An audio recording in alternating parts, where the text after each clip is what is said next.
Whether you catch a fish or not, the most magical aspect of angling is that it takes you to another world. A more beautiful, peaceful place. A world of water, of sun-rippled rivers and mist-shrouded pools.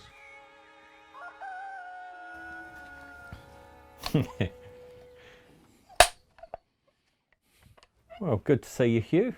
Certainly is, yeah. It's been a while. I bet you were hoping you'd escape from me. Well, 4.5 years or something, we're still talking to each other. It's amazing, really.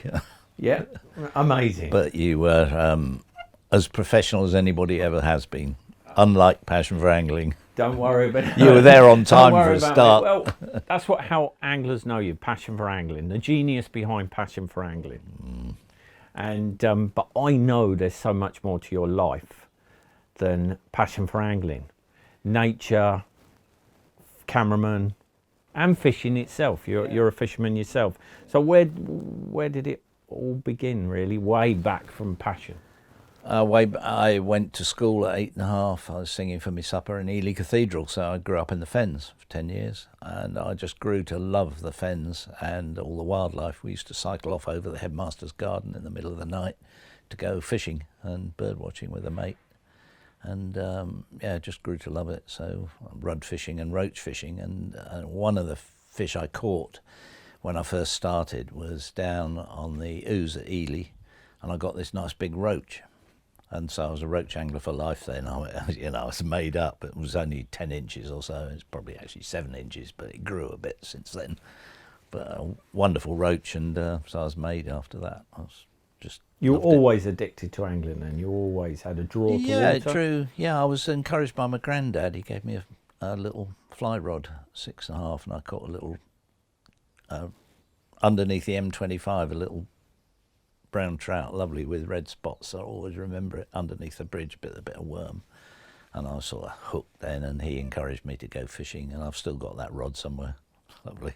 Did angling though then link you to nature, which led to a career, or did you have a love of nature as well at the same time? Oh, I grew to love the nature first, really, but the fishing and going looking for owls and things in the Fens was all part and parcel. And by the time I left school, I wanted to be a wildlife filmmaker, because television had just started then. There were things like Look with Peter Scott and Eric Ashby, who was a silent watcher. He used to wander around the forest, New Forest, with a camera, and I thought, that's the job for me, because I was going to be a professional musician. Music's my first love.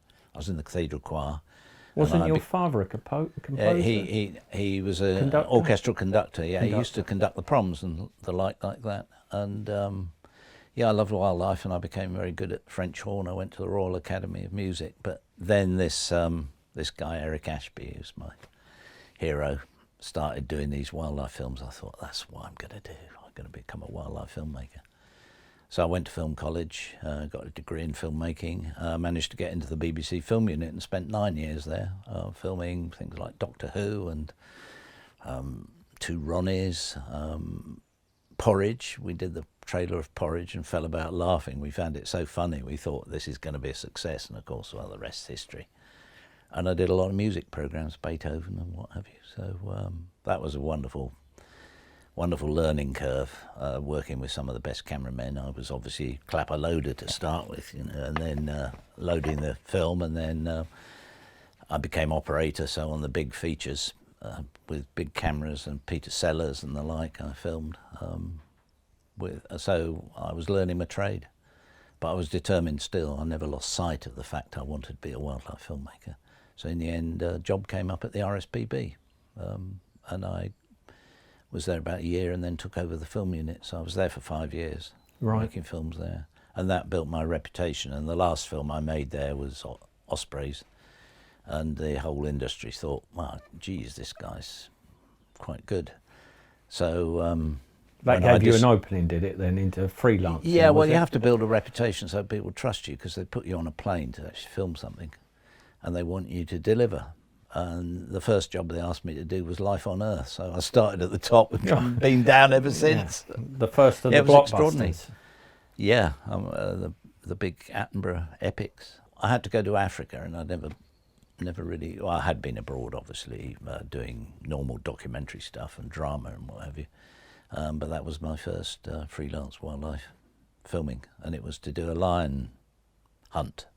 And they'd tried 3 or 4 times, I think, to try and get a decent lion hunt for Life on Earth, and it was the last bit of filming, last major thing, and I was commissioned to do a month there with another cameraman, the 2 of us, with the head of the film unit, and we nailed it. So after 10 days I was sent home because we'd got it. 2 days, we had the first kill, we had a double kill, we found the lions, came down the hill. I just had an instinct for finding the lions, and we nailed it. And then the next day, the lions did exactly the same thing again, so we could get all the reverses and all the different shots we needed to make it. It's still one of the most stunning. It still gets shown occasionally as the epitome of a lion hunt, because the lions were using the camera and coming out. What happens is they were all sweeping down the hill towards the wildebeest. It was the dry season and a Gora crater, and so the wildebeest were all in the edge of the marsh. And the lions come down the hill, and then one of them peels off, one of the females, and then charges at them, which frightens them straight into the mouths of the whole pride. So we got a double kill. So did that really set you off then? That gave you a great leap into everything, didn't it? And the other thing we got, which is unheard of, there were 2 male cheetahs in, and we got the cheetahs chasing wildebeest and actually killing an adult wildebeest, which is unheard of. Cheetahs don't do that, but I nailed that as well. I didn't miss and got it. So that was a wonderful start. And then I went out and made an ostrich film, which they called the Green Oscars, and that won me Best Wildlife Cameraman thing. So that was on year 2, and then I was away after that. So I could do no wrong. I was a sort of blue-eyed boy of the natural history unit, and kept on. I just could have used every day 4 times over when I was freelance. And what other huge wildlife filming projects have you done? Well, soon after that, I did a series called Flight of the Condor, which some people might remember. We started at the Cape Horn and went all the way up the Andes to the Amazon, so that was a very major success. And then I came up with the idea of doing a series on the Arctic. It seems extraordinary. Never really been filmed before. So off we went up to the Arctic, did 17 expeditions into the remotest parts of places of the Arctic that no one had ever been to. In fact, I got a special medal from the Royal Geographic Society for exploration of the Arctic. How bloody ridiculous is that? So, I mean, that can't have always been easy. No, it was fucking cold. Minus 47 was the worst, and your eyes are freezing up, and the polar bears are coming out of the den, and yeah, it was hard. But we got nominated for 6 Academy Awards, BAFTAs, British Academy Awards, for that series, but we didn't win any of them. So after about five times, the cameras all come round. You know, you've seen it on there, and it was all chandeliers and champers and all that sort of thing. And in the end, after about 5, and the cameras went away because somebody else got the BAFTA, we thought, oh, sod this. We went off to the bar and had a drink. But what makes you, Hugh Miles, a top wildlife cameraman? What do you need? What's the drive? Perseverance. Certainly. I mean, everybody says, oh, you must have so much patience. We did a snow leopard film, that's 4.5 years. But it's perseverance. Because you keep on getting beaten. Most of the time I'm a failure. You know, it's a bit like you fishing. You don't catch fish every cast, do you? Well, some of the time. Most of the time you probably do. But the important parallel with fishing is attention to detail. It's absolutely being very careful to make sure that it tells the truth, and that you get the shots and the details of the shots that you need in order to tell the story. And then just add the detail of the biology and so on, or whatever, and the odd joke in the narration. So that's what you needed. Apart from the fact that the sheer balls to actually try and do things that had never been done before, which I got a reputation for being able to do. So I became a producer, and then I'd take a piece of paper to a National Geographic or the BBC or ITV, Survival, whatever, and they'd give me the money to go off and do it. But I had to deliver. So no one had ever filmed snow leopards in the wild or mountain lions and so on and so on. So that's what. So did you have a team under you now, or is this completely solo still? It tended to be solo with one assistant, because I liked to do the films where what you could do, I found fairly soon, and it was based on a famous book called by J.A. Baker called The Peregrine, and he got used to following this peregrine, and in the end he stands by the peregrine with a kill in the middle of a field in Essex. It's a wonderful book, and I thought I could try that with the wildlife. And so the first one of the first films I did was Lions in Africa, and I went back to do one specific film, and so I picked one female lioness, and she was, I called her Looney because she was a pathological killer. If she saw, I was dead lucky.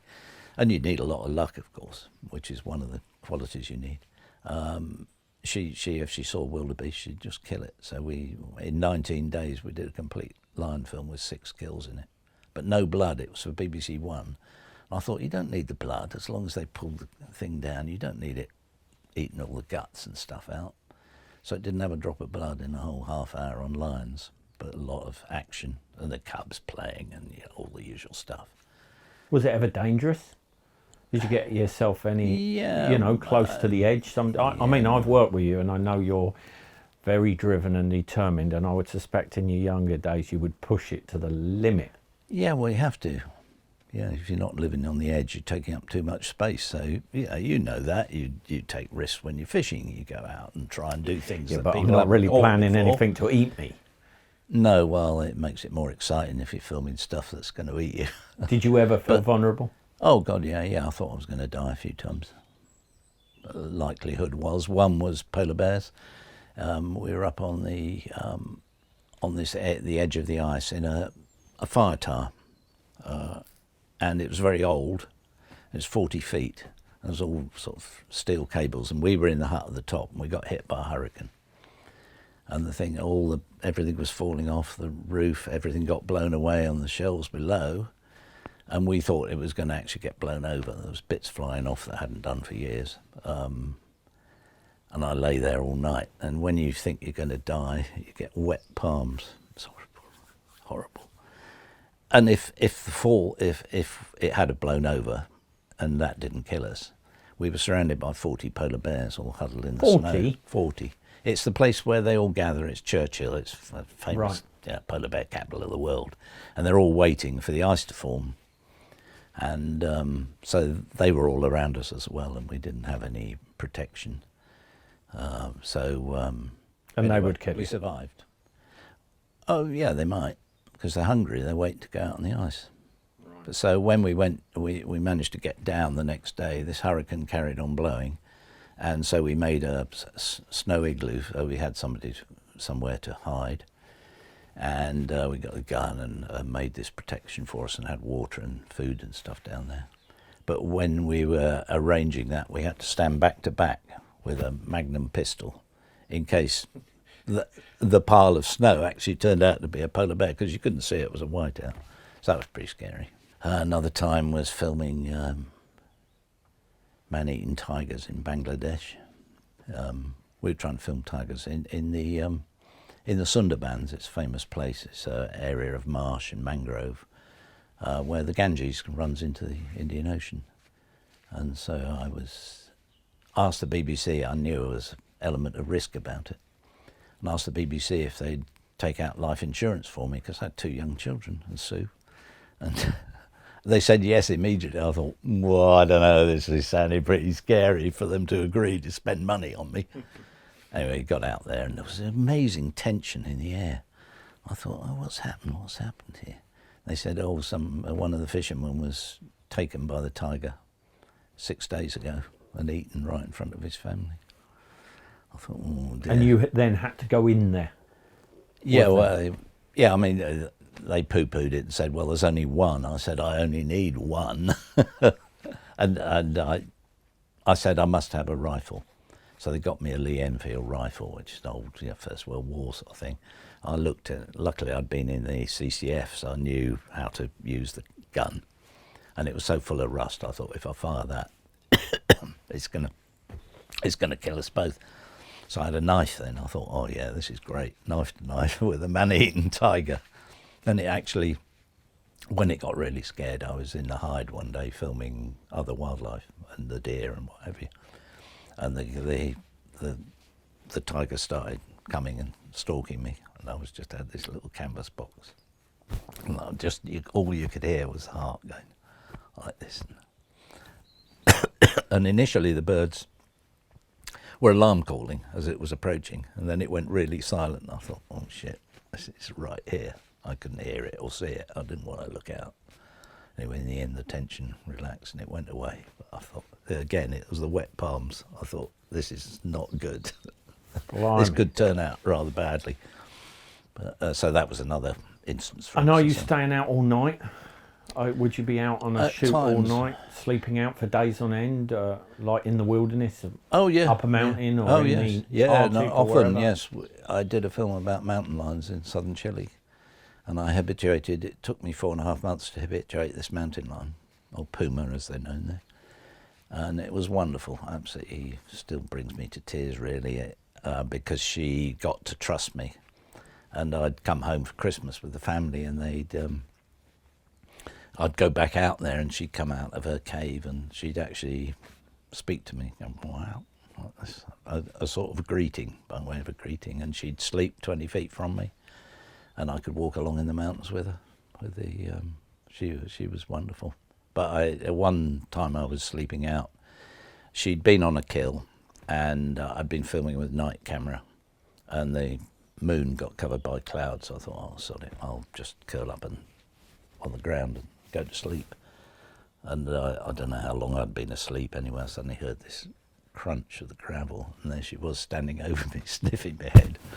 God, I never ever lay down on the ground after that, that's for sure. But I used to wander around at night, and you knew that you were going past places they used for ambushing the prey, and your hair would go, because they might be there and they might decide you're a meal, because of course they do kill people in North America fairly frequently. So I knew I could be on the menu. But I just had to do what I had to do. But making your hair stand, it's extraordinary when you think this is potentially quite dangerous. And actually 6 weeks after I'd finished the film, I was there 2.5 years, on and off, and making other films as well. And a fisherman was killed down by the lake where I was filming and eaten by a puma. Not my puma, I don't think. But anyway, and I wouldn't have been wandering around at night. If that had happened while I was there, I wouldn't have been able to wander about at night. I mean, incredible experience, but that life for so long away from the family, I know your projects were huge, the project we worked on was huge in time. And no doubt your wildlife filming was there an element of loneliness? Was it hard pulling yourself away from the family and dedicating yourself to that? No, they never missed me. It was fine. It's probably why we're still married after 45 years or something now, because the absence make the heart grow fonder. No, they were just able to wave me goodbye at Heathrow, and then they wouldn't think about me, and I'd be away for 6 weeks or more. For you, was there times where it was challenging and lonely? No, I was never lonely. I grew up at public school and I was sent away at 8.5 years old. Right. So I was very independent streak you had to have, because I used to be homesick then, of course. No, that was never an issue at all. It was lovely coming out. Obviously, it was wonderful coming home, and I'd always come home for Christmas. But I'd spend about 270 days out in the bush, 270 days. And then the rest of the time I'd be editing, so I wasn't around much. But I paid the bills. And would you have changed anything? Oof. Yeah, lots of things could have been better, I guess. I could have got luckier, but no, I loved it. It was magic, and the most important thing, snow leopards, for instance, the locals are wonderful. I mean, so many places you go to. India, we did tiger film, which won a BAFTA. And the locals were, it's just, I love India, and you'd play volleyball with the mahouts when we filmed off Elephant Back, and then you'd have a game of volleyball, and lovely people. And we'd take their wives to town because we had vehicles, so they could get rice and victuals and stuff. Yeah, it was. But Ladakh was the people there. They couldn't have done more for us. It was smashing, and if the weather was hopeless, we'd have a game of cricket, so we'd clear the snow away. And so it was India versus England, and they were amazingly competitive, and absolutely loved it. It was such fun. And it was a turning wicket quite often. And one day we were playing and whacking the ball and down, and the shot was over mid-off down onto the river, which was ice covered, so the ball would go and you could run about 16 if you weren't puffed, because it was about 12,000 feet we were up. And one day we were watched by a snow leopard, sat up on a ledge, so a little watching us playing cricket. It was wonderful. But it's moments like that, and especially the people. So do you think the window for you and your time of wildlife filmmaking, it would be a lot different now if you were starting the same journey? Do you think that, is there the same amount of opportunities to film out there? Not in the way I do it, which was one-on-one with an animal, so I could walk around with a mountain lion on my own, and it wouldn't accept anybody else. I had an assistant, so we could work together and do food and get stuff, but she wouldn't ever accept more than one person. You wouldn't be able to do that now. The equipment's so much bulkier, and you need more batteries, and you've got drones and so on. So if you, for instance, they've been back several times to film the pumas there, because it's become a central place to go and do that. And they had a crew. The last time was about 8 people, 10 people, and there was just me and Donnie, and there was just 2 of us, and we were there right in the depths of winter. In fact, one day the park authorities came out. They hadn't seen us for 10 days. We were part way out in the wilds. They came seeing if we were still alive. They were worried. So do you feel like almost modern technology, there's so much camera equipment, drones and everything, is blocking the cameraman building a relationship that gets really special material? In a way, it's not helping? I wouldn't say that. I saw a series recently, and they filmed mountain lions for one of the recent Attenborough series, One Planet, I think it was called. It was wonderful, absolutely fantastic, because they were able to get all the shots that I dreamt of getting and never able to because of the mountainous terrain. Right. So that, whereas they were able to use drones and hover over, find and use motion sensors and things and pick up where the puma was, and then they could move the crews in, and they had 2 or 3 camera crews. And the pumas have become more habituated. They trust humans now, because when I was there, they were persecuted by the gauchos. And so they were terrified of humans. That's why it was so amazing and moving that this one puma, over time, I managed to habituate. So, no, the films are absolutely amazing now. But and would you swap your time?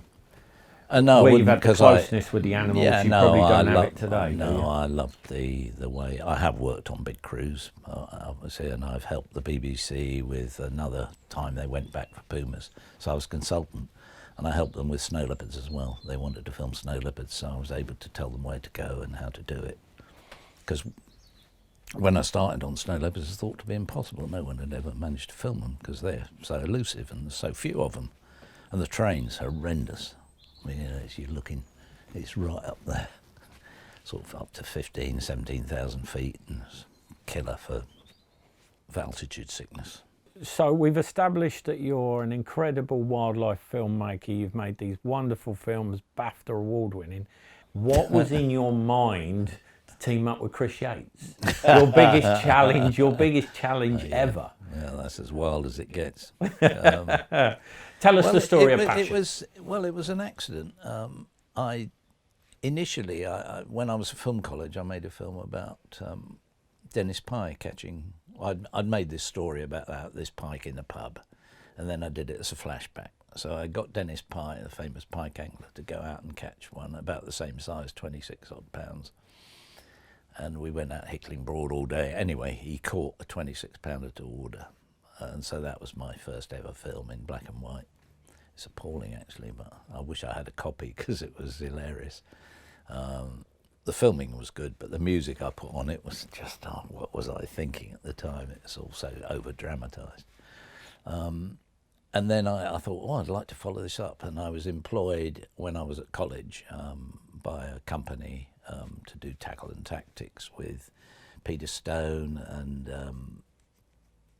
various other famous anglers, and did that. And then I thought, oh, I'll do a series with Richard Walker, of course, because he was my hero.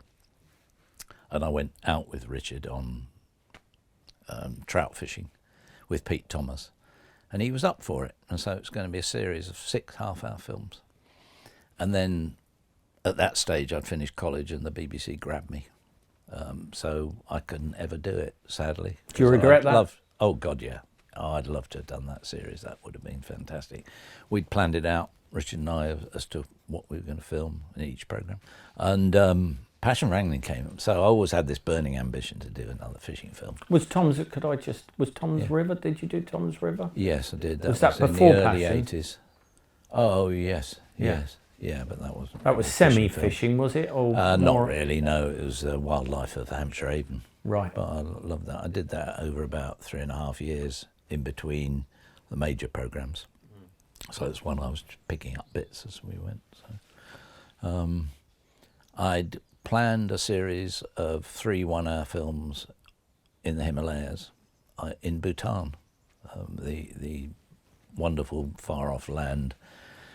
Land of the Thunder Dragon, it was known, and that was all planned, and I was about to get on the plane and had it all planned, all the permissions were in place, and suddenly at the last minute there was a bit of a military coup, and they asked me if I'd postpone it for the time being. So I remember sat in the corner of the office here thinking, what am I going to do now? That was 3 years, best part of 3 years' work, suddenly gone down the tubes. What am I going to do? Sat in the corner, and it's amazing. I was pretty depressed for a few minutes, but as one door closes, another opens. I thought, I'm going to do that fishing film. So I got in touch with Chris and Bob. You were friends with them already? Yeah, I knew Chris a bit, and Bob I fished with on the Hampshire Avon for roach. So we had a meeting and talked about it, and I said, well, let's try and go to Redmar and make a 1 half-hour film. It'd be lovely about carp fishing at Redmar, classic. That would be great. So we agreed to do that. The first setback was that the first week of the season, we wanted the first week of the season, so all the vegetation was all uncluttered and it was immaculate. And they went to the auction. It was auction, and some builder was desperate to have it. And anyway, Chris came back. I said, how did the auction go? He said, oh, well, there's good news and bad news. Which do you want first? I said, oh, I'll have the good news first. Well, we got the week we wanted. And the bad news, it cost 2,000 quid. Oh my God, I didn't have any money for making a fishing series. So I took the idea to the BBC, and they well agreed to 6 1 hours. By then, the thing had been such successful.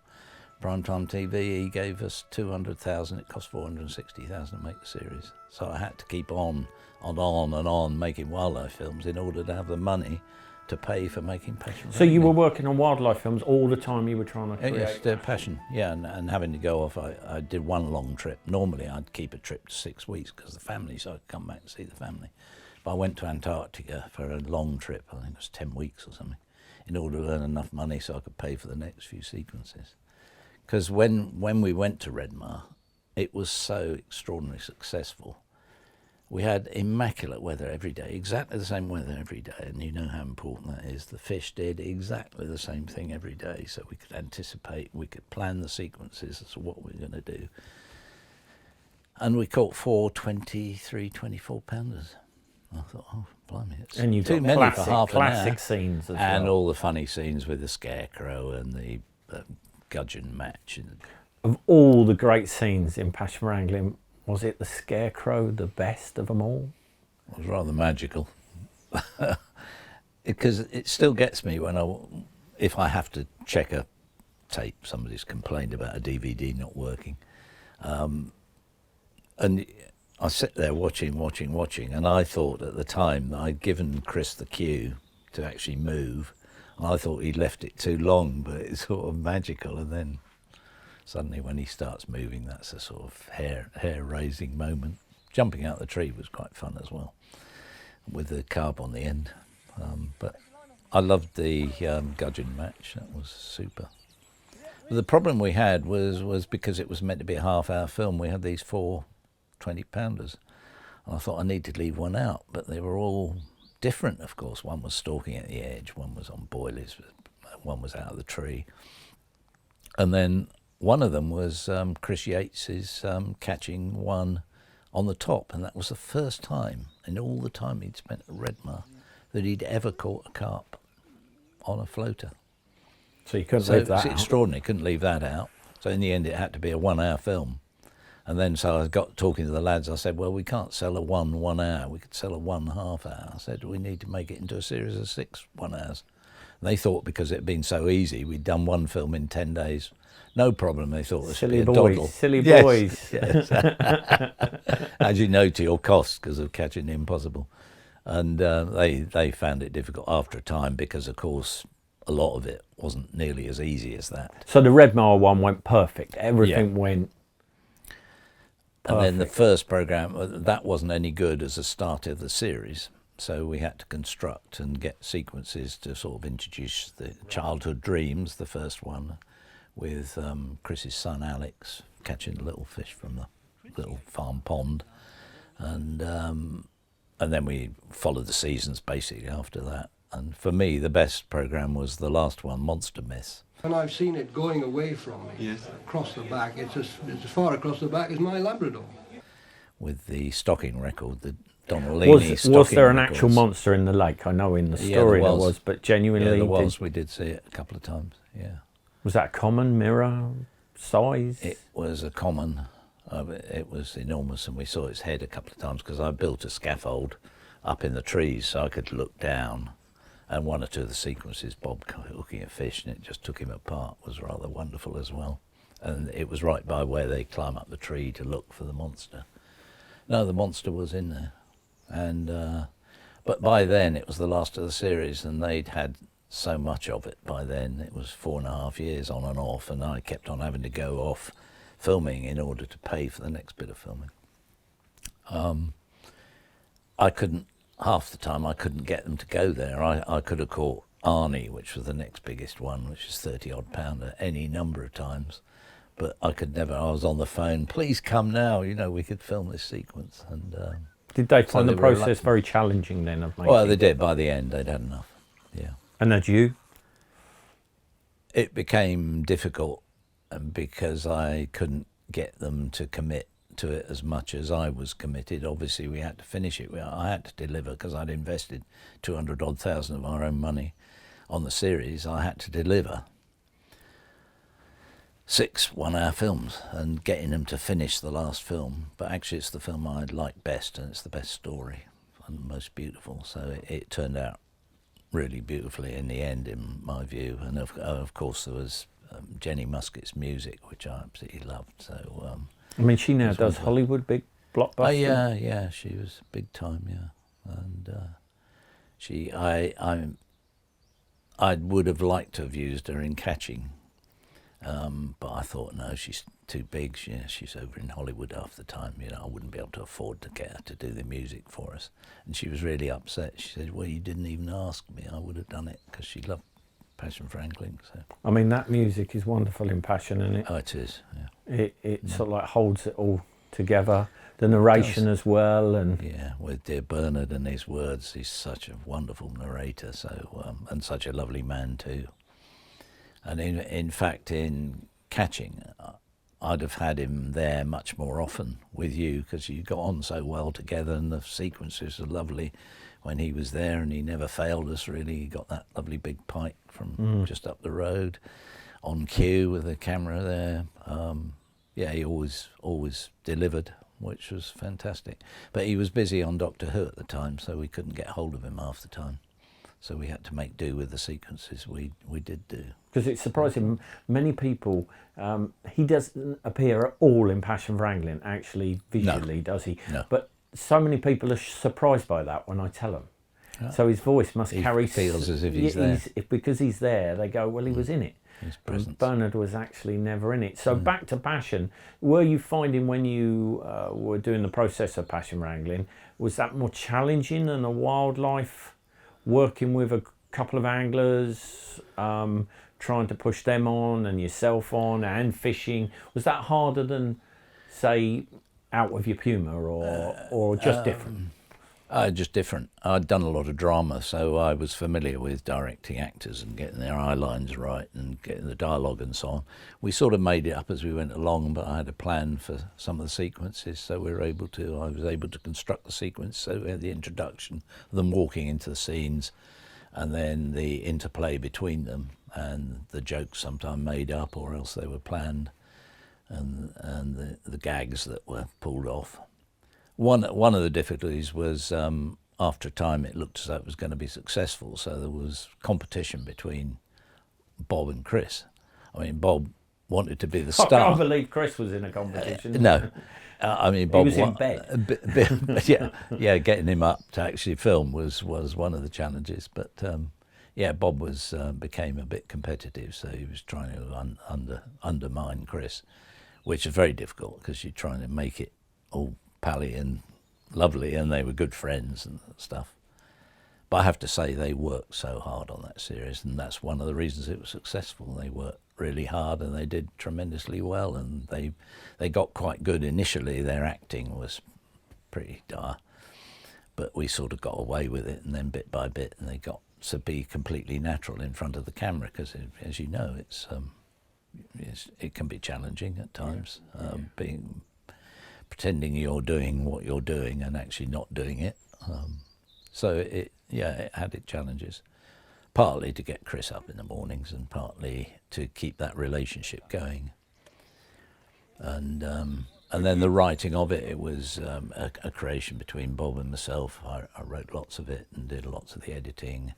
And then attention to detail, that the way you make the whole thing flow is part of the magic. You shouldn't ever notice the changes of scene and stuff, and you can do that with the music by changing from major to minor key suddenly if the cloud comes over, or and then making sure the words duck underneath the music, so you never notice the music started or ended. That was the style I used. It didn't want it to bang coming in, and all the sound effects and so on, the bird song and what have you, it is to make it all seamless. So you just, in all the wildlife films as well as Passion for Angling, the idea was to transport people from their living rooms, and so they feel they're actually there experiencing it. And in the end, they suddenly think, oh, that was rather wonderful. That's what you hope to achieve, that they've shared the experience with the puma, or with Bob and Chris actually catching carp, or big roach from the Hampshire Avon, whatever it is. It all seems so perfect, but did it always go to plan? Was there any bad moments? One near disaster moment. Bob caught all these wonderful big roach, and a wonderful sequence. In fact, the autumn film was beautiful, because then he caught a lovely big barbel and so on, and it was a lovely film. And then we'd already finished the first programme, and of course it's shot on film, so there's negative. And then I'm away abroad in Africa, and I get this message saying they've lost the negative of programme, the autumn one with the roach, lost the negative. I thought, I'm finished, I'm broke, because if I can't deliver the series and that programme, they won't show the series, and that's end, and Panic. I'm 240,000 quid up. We didn't have. And that was awful, and I lay, and they were looking, and I came back from Africa, and I remember lying in bed with the wet palm thing, like you're going to die, and I felt I was going to die. And I went white overnight. Genuinely, you went white overnight? Yeah. Passion for Angling made awful. you go white? Yeah, it was so awful. You can't believe it when you think, all that, and the implications were so tremendous of impact on us as a family if we couldn't deliver the series. So in the end, luckily they found it. But we believed at the time that they bulldozed the labs where it had been processed, and the negative was in underneath all the rubble. And luckily, in the end, it was found through, we put all the searches out, and in the end it was found on some shelf with the wrong number on it and name. And oh my God. But that was one of the worst moments I've had in my whole life, thinking the negative was lost. Of that classic scene. For the whole programme. Your style and passion for angling, for me, not being an expert, but it seems more cinematic. You hold on scenes longer. They're more attention to detail to get a wonderful scene, and then you hold on it because it's a wonderful scene. You can stay on it longer, whereas modern filming seems to be a faster pace, more choppy, where passion is a much longer, like a deep breath, really, and relax. Yeah, well, we tried to capture the essence of angling as we saw it then, and as we still see it now, probably, but you maybe wouldn't get away with it. Although it's extraordinary because television's so ephemeral. You blink and it's gone, and then, I know we've got iPlayer now, but basically if you haven't watched it, it's gone. And so many other programmes I've made over 60 wildlife films, and most of them you wouldn't ever know they ever happened. Whereas passion has gone on and on and on. 28 years we started filming it, and it was shown first in '93, and it's still selling. Extraordinary, nothing like it. Because the BBC, it was so successful, I don't think it ended up with 6.5 million audience. It started with 1.7 on peak time BBC Two, and the BBC pleaded with me to make another series. So, and I said, well, it's not worth my while, there's no money in it. They said, oh, we'll make it worth your while. I mean, they offered us money to make another series. I thought Chris went into hiding at that point. Yeah, no, well, his wife was on her bended knee, saying to Sue, please tell me it's a lie. Because Bob was starting to put the idea out that we were going to make another series. So Bob was keen for another series? Oh, God, yeah. Well, he was mad for it, wasn't he? So, but Chris had enough. And I'd had enough. We told the story. What else can you do? More gags, more fish. It's, same. So were you shocked by the success of it initially when it first went out? Well, I suppose so. I'm not sure what I expected for it. It was a miracle we'd finished it, and wonderful that we got such a good slot. And it was very heartening. I thought, wow, nice one. 1.7 million for the first one wasn't too bad, but then it suddenly shot up and then it took off. And the reaction we got from people was wonderful. One of the best from the first programme, we got a postcard from somebody sent to us here. And he said, I don't fish. I don't even like fishing, but I'm hooked. It was a 3-line card. I thought, it doesn't get any better than that. So, I wasn't so much shocked as just very heartened that people took to it and loved the fishing. The aim is always to try and engage the general public to appreciate why we angle as much as for the angler in your films. Would that be? Oh, that was very much. Yeah, that was very important with passion, and I don't think the BBC would have been interested if it had been head-banging fishing all the time. So, but I sympathise with the modern way now. It's television different, and probably if I looked at passion now, I'd think, oh, it's a bit long and languid. Yeah, but I would argue that 90% of all anglers, if you said what is the greatest series or film or programme ever about fishing, it's Passion for Angling. Yeah, although I've also met quite a lot of people who actually prefer Catching Impossible, which is very heartening. I'm in it. Well, I know, well, you wouldn't like it, but I mean, compared with Passion for Angling, which was a bit of a mare towards the end to actually finish it, it was wonderful working with you, and I'm not saying that just to make you feel good, because you're so professional. Your attention to detail, just like filmmaking has to be, your attention to detail was amazing. You were always there on time for a start, which never happened with Passion. And you had all the equipment correct, the continuity, even after sometimes 2 years, we'd go back to a sequence and the continuity. I remember keeping notes of everything. Yeah, I mean, that was a blessing, because otherwise you'd be screwed, because you wouldn't be able to film if you had the wrong rod or whatever you were so hard working, and it was a joy to make it, and having to deliver the pressure we had. Well, you had, I was just there observing, but to catch the fish in the first day was extraordinary. We'd set all these, as you know, this catching the impossible was a sort of gag, so we had to set a target in order that the audience could engage with the story of trying to catch this fish. And the first always £15 barbel, we thought, we'll get that. First day, bang, got it. Some of the others weren't as easy. In Passion for Angling, though, what great other scenes did you, when you were filming Passion for Angling, did you go, wow? Yeah, there were quite a few. One, obviously, being a roach angler, was the roach sequence on the Hampshire Avon in the autumn programme. Because we'd spent about a week, 10 days, trying to catch a big roach. You know, we wanted a 2-pounder, obviously. So, and we'd struggled, and we'd got close to one, but it was a manky old fish, an old thing that had been cormoranted, so that wasn't good enough. And we tried, and we were both catching roach, but no big ones. And then I was getting there really early in the morning, as every angler knows, roach roll at dawn. And I was standing on the castle wall at Longford, and thought I saw a furl of a roach just up above the bridge. I thought, oh, I think that might have been a roach. So I went and got my rod, cast in, 210, was it? 210 and a half. I thought, then I got another one, up a 2. I thought, oh God, I'm going to get the fish of a catch of a lifetime here. Do I go and get the guys or not? Because they were further down the river.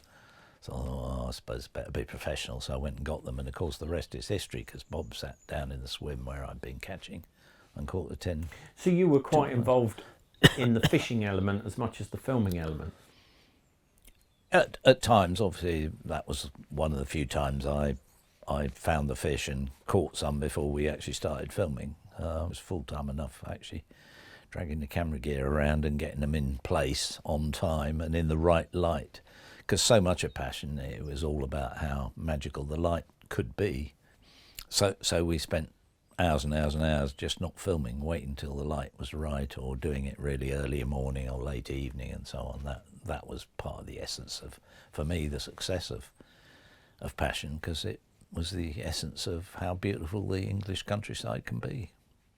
And that was the important, I think we touched on it, but I feel that's its magic as well. It brings in non-anglers to see how wonderful our countryside is, and how fishing allows you to experience that like no other pastime. No, it's so close to nature, and for periods when you can actually take it in. We did think about doing underwater shots, but I felt that was going to spoil the magic. So we decided we wouldn't do any shots of underwater of the fish. Whereas, of course, catching, that was the essence that for me was magical, which is what I enjoyed most about catching, was doing the underwater stuff. That was really exciting, because it was wildlife I hadn't really filmed much before, although I did in Tom's River, the one I did for the BBC about the Hampshire Avon. I did underwater stuff then. But generally, that was the exciting bit about catching the impossible, was actually getting a film of the fish and behaving, doing the things. I think I remember we got our first, was it on the Ouse? We had a barbel come up and flash. I seem to remember. Yeah, I think so, yeah. At Adams Mill. Yeah, and we also, we got some lovely film of the barbel in the Bristol Avon before the otters ate them, but we won't go there. No, best not. And yeah, they were very, well, you were baiting spots for them, so I could get the camera right in. What was your highlight fish catching wise in catching? Well, it'd have to be Terry's 3-5 roach, of course, because we were fishing up at Longford, weren't we? You started catching. Yeah. I'd already had a 2-pounder, another fish. It was obviously a day when they were on. It was overcast. It was a bit similar, the weather, to when we got the big catch in Passion of the 10 2-pounders. And we got a phone call from Tim saying it's on, that they were filming down at Longford. Yeah, I remember the night before saying to Tim, how many 3-pound roach in the Stour, and with his normal laughter saying probably none. I said, well, what chance we got of getting one?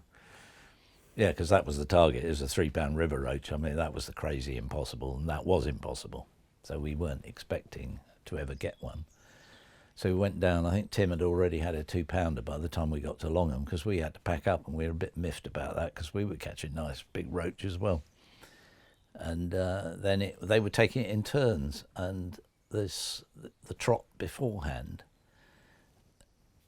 Tim had got bitten off by a pike, hadn't he? So he's retackling. So it was a jammy bastard old Lamps who trotted down and bang 3-5. Extraordinary. That was the most difficult of all the fish. Another one it got quite tense because you couldn't catch a 4-pound perch. That was one of them. We thought I thought that was one of the easiest targets. Yeah, and you caught loads. I don't know, 17 at that stage. Loads and loads of 4-pound perch. Couldn't catch. Kept on eluding us. But of course, in the end, the miracle, we got 5-4. I mean, that it turned out so well, and we were so lucky that we didn't get a lower 4 when we ended up with a 4-6 and a 5-4. I always found it was almost, I don't know whether you found the same in Passion, but our failures always led us on the right path. And I always remember that now, whatever I'm doing, that you think, oh, I failed, but actually you might not have failed. It might have helped you to lead you to a better path. And it did for us many times. Well, the pike. We went all over the bloody country with pike, with 10-rod Nige. Because poor old Nige. Don't name his surname, he'll have the EA onto him. No, that was Sue's name for him, because I said, oh, you won't believe what went on. The rods everywhere. And so Sue nicknamed him 10-rod Nige. And and we tried lots of places, didn't we? Quarries up north and all sorts of places where allegedly there were great big pike. And of course we ended up with a wonderful, I love that story of Bowood and Bowood Lake and getting the 30-pounder. See, that for me was the moment I knew it was all possible. When we got that 30-pound pike, we broke through a barrier that I felt all those targets we could now get. Yeah. That was the key fish for me. I don't know about you, to know that it was going to be a success. That was it. We had to have a monster. And you paid it off so well. I said, oh, I had the camera on you and you had the pike. What's your? I said, oh, that's fishing, pay off. You got the punchline at the end of the film, finish. End credits. And was it a different experience for you between Passion and catching? Well, it was very different because, I guess. But even so, in the end, you're trying to make magical films about fishing and with different ingredients yourself, different composer, different style, more modern, and underwater shots as well. So the behaviour of the fish, it was as much wildlife as it was. Rather like Passion, wildlife and scenery, but then with this quest for the big fish. So it was, and that's why, because we caught all these big fish, or you caught all these big fish, and I just happened to be there, that people actually prefer catching at times. So some people actually prefer it because it's more modern and so on. A few. Yeah, it's very heartening if you make 2 fishing series and they're both successful in their own way. I mean, we're still selling a few DVDs of catching, which is amazing, considering, what was it, 10 years ago? When was it? 2006, did we finish it? Went out on Channel 4? A long time ago. Yeah. Time goes so quick, but we still catching. We were so close to getting that on BBC Two, catching. Right. And it was up for grabs, and then the control of BBC Two changed, and they decided he didn't like fishing, so we got bumped off. Oh, I seem to remember that. Yeah, which was very disappointing. I remember. Because it would have got a huge audience. But I'd have been famous then. Yeah. I always your lucky escape. I always remember though that why Chris, when I spoke to him when we started doing catching, he was like, "Yeah, you go and do it." And I was going to be his cover for the next 4 years because he knew you were going to be busy for 4 years and you wouldn't come back to him. Yeah. So, but great times, I'm sure, with both. But after the catching and Passion, you've sort of like, you've surprised me. You've sort of like retired. That's a loose word from filming. To that. Well, I did the Snow Leopard since we did catching and various other films. So it wasn't the end of the road once I'd finished catching. Have you done much more within angling? I know you've done some charity stuff. Yeah, I've done films for Dorset Wildlife Trust, for the Salmon and Trout Conservation films. I did the Avon Roach Project film for them to promote that, which has been a terrific success, which was heartening. And then I've done consultancy for the Beeb and on snow leopards and mountain lions and so on, stuff they've tried to do, and also trying to get the barnacle geese jumping off the cliffs up in northeast Greenland, which I'd filmed in so far back. Everything's a long time ago now, but I helped them with that as well. But I had both hips replaced because of staggering about in the mountains with this heavy camera gear, and it trashed my both hips. So I've had those replaced, and I don't want to be a cripple again. So I could hardly walk before I had the operations, and I don't want to have to go to the gym and train up for all these expeditions to keep fit. I used to work out every week and swim every morning, half a mile every morning, to keep fit for hauling gear after chasing animals in the mountains. So I'm backing off now and trying to do more fishing and less work. So, but that isn't working out. But tell people it's true. They have. I think the magic of the films you've made is anglers have really bought into it, and they would imagine that you are out there now trotting a float, living the passion for angling lifestyle. Tell me that's true. Yeah, I wish it was. I've been twice this autumn because we've got a lovely garden, 2 acres, and I just love gardening as well, and I love music. So my future is going to be trying to compose music. So I'm going to get one of those computer keyboards and stuff and play around writing music. That's one of my ambitions anyway. So have you and lost do more fishing? Oh, more fishing. You haven't lost your passion for angling? No, I love bird watching. That was my first love, of course, in the fens. So I love fishing, and I'm still questing for big roach. And so I've caught quite a few 3-pounders. And only last November, well, you went there as well. Or was it November before, was it? Anyway, the day that John Wilson died, I caught a 311 roach. So I thought he was behind that. He made that happen. So that's my PB roach, and 3.5 before that was my best roach. So I've had quite a lot of 3-pounders, but I haven't had enough yet. So I want some more. And trotting a float is just. I love it, trotting a float for roach, and the float goes on and boom, boom. Because you're quite involved with the angling club around here, aren't you? I've been helping. I've been on the committee of the Wimborne and Angling. Yeah, and that's the fishery I love working. And we created a carp and crucian carp and tench lake. It was a derelict trout fishery, and it was all silted up, so we dug it all out, and the Angling Trust supported us, and Angling Development Fund, and a tremendous success, and it's a lovely fishery now with the help of the Angling Trust and lots of volunteers. Everybody mucked in and did all the digging out of the mud, and tons of mud, and we've put an otter fence around it, and I've helped, myself and my mate, fishing pal, we roped the lake to keep the bloody cormorants off and preserving it, and then April we'll take the ropes off and start crucian fishing again. And it's amazing how they've grown. All these tiny little crucians, like absolutely wonderful, and tiny little tench. They bred since we put them in. It's only been going 2 years. And I hear there's lots of roach now on the Stour. Yeah, it's been good down on the Stour. There's been the odd 2-pounder taken, which years back, the best day I had was maybe in the 90s. I had 47-pounder roach, and there's several 2-pounders amongst them. I mean, you didn't think anything of trotting down float down the middle of the river, and you get £1.5, £1.12 or something, and luckily a two, and quite often I get 2-pounders. Describe your perfect fishing day. Perfect fishing day. We're trotting a float for roach, or maybe catching up big sun coming up or sun going down. I'm trying to create a fashion scene. Right, no, at dawn. I love dawn because you've got the whole day ahead, so you can be as optimistic as you like, just like Yates always is, optimistic. And you've got a whole day ahead, whether you catch or not. But although I mutter a bit if I'm not catching, so I keep trying. But I love it. Yeah, dawn, get there, see the roach rolling, boom, perfect. Lovely day. Thanks, indeed.